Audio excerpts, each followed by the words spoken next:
श्री स्वामी समर्थ सर्वांना। तर बघा अशी सुंदर आपली सकाळ झालेली आहे। तर तुमचं सर्वांचं खूप खूप स्वागत आहे माझ्या व्हिडिओमध्ये। तर किती छान असे फुलं बहरले बघा, किती प्रसन्न वातावरण आहे आणि आमच्या इकडे हिरवळ जास्त आहे आणि जेवढं जमिनीत जेवढं छान झाड बहरतं ना तेवढं कुंडीमध्ये नाही बहरत। खूप सुंदर असे फुलं कळ्या लागल्या, त्याला उन्हाळा लागला तरी पण इतके सुंदर कळ्या आहेत।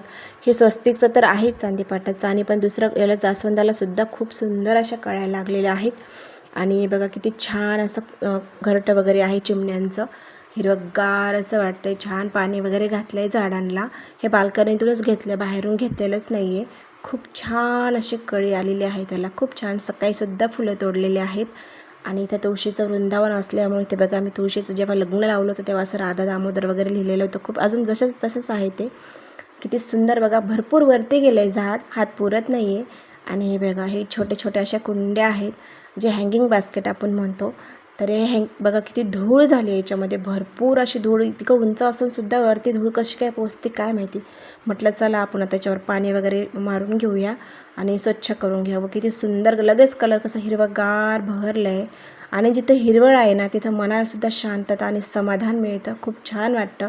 घरामध्ये पॉझिटिव्ह एनर्जी येते। आणि म्हणतात ना, तुकाराम महाराजसुद्धा म्हणून गेलेले आहेत की वृक्षवल्ली आम्हा सोयरी। खरंच खूप सुंदर वाटतं।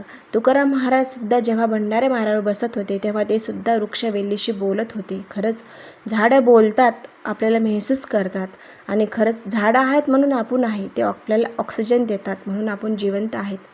तर बघा किती सुंदर असं वाटतं, हिरवगार छोट्या छोट्या प्लॅन्ट। हे ऑनलाईन मागवलेल्या होत्या मिशोवरून, तर ठीक आहे, बऱ्या निघल्यात। आणि हे बघा किती छान, ही कुंडी छोटंसं तुकडा लावला, 1 वर्ष झालेला लावून, पण असे पूर्ण फैलून गेली बघा, पूर्ण खिडकीवरती काचावर लावून दिली आहे। आणि असेच भरपूर जे छोटे छोटे जेव्हा आपण कटई करतो तेच मी छोटे छोटे कटई केलेले दुसऱ्या कुंडीमध्ये परत ट्रान्सफर करते। बघा किती सुंदर वाटते, खूप छान असं। याने पण पाणी घातले, पण जेव्हा आपण वरतून जेव्हा स्प्रे करतो ना तेव्हा धूळ वगैरे निघून जाते आणि जेव्हा अजून कलर हिरवागार छान बहरून येतो। तर म्हटलं चला सगळं आज पूर्ण तेवढं हे करून घ्यावं, छान कटई वगैरे करून घ्यावे आणि मनी प्लॅन्टची अशी छान काळजी घ्यावी।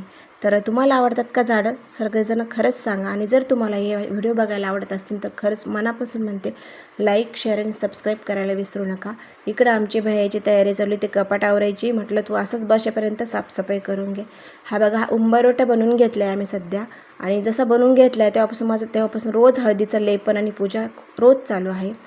आणि हे छोटंसं ड्रावरसुद्धा बनवून घेतलं आहे, जेणेकरून आपण देवाची सामग्री न दिसता व्यवस्थित नीटनेटकं पुस्तकं वगैरे सगळं त्याच्यामध्ये ठेवू शकतो।